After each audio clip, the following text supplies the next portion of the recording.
আমারে দেখা লাগবো না, আমারে দেখা লাগবো না। আপনারা আমার সামনে যে ভিডিওটা চলতেছে এই ভিডিওটা দেখেন। এনে দুইটা ভিডিও আছে, একটা হচ্ছে নিষেধ যুব দল মানে বিএমপির, আর একটা হচ্ছে এনসিবি জুলাই যোদ্ধারা। এখন কোন ভিডিওটা আপনাদের কাছে ভালো লাগতেছে? যারা দেশের জন্য কাজ করার জন্য বিদেশি রাজনীতিবিদদের সাথে মিটিং করতেছে তাদের ভিডিওটা, নাকি এই যে নয়ন নয়ন যুব দলের নয়ন ওই যে প্রধানমন্ত্রী মনে হয় কোথাও গেছে, আমাদের নবনির্বাচিত প্রধানমন্ত্রীর গাড়ির সামনে দৌড়াইতেছে। এদেরকে দৌড়ানোর জন্যই রাখা হয়েছে, এরা দৌড়বে গাড়ির সামনে। পৃথিবীর অন্য কোনো দেশে আমরা এরকম দেখি না। বর্তমান মিডিয়ার যুগ, মোবাইলের যুগ, এমন কোনো দেশ নাই মোবাইলে সার্চ করলে না আসতেছে। আমরাও একটা দেশে আছি, আমরা রেমিটেন্স যোদ্ধা।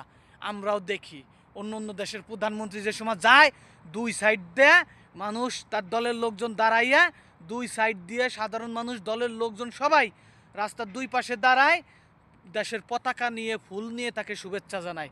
এরকম পাগলের মতো রাস্তায় দৌড়ায় না গাড়ির সামনে সামনে। প্রশাসন কি করে? এই সমস্ত লোকগুলোর গ্রেপ্তার করে না কেন? আর প্রধানমন্ত্রীকে এগুলো দেখে না যে দেশের মান সম্মান নষ্ট হইতেছে এই সমস্ত লোকের কারণে?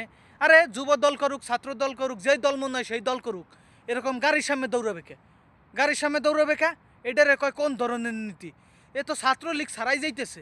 ছাত্রলীগও এরম দৌড়াইতো না, কিন্তু এই যুব দল আর ছাত্র দল যা দৌড়াইতেছে, বাবা রে বাবা!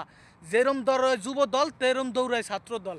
হাই হাই, কোথায় যাবো জগৎ, তুমি কোথায়?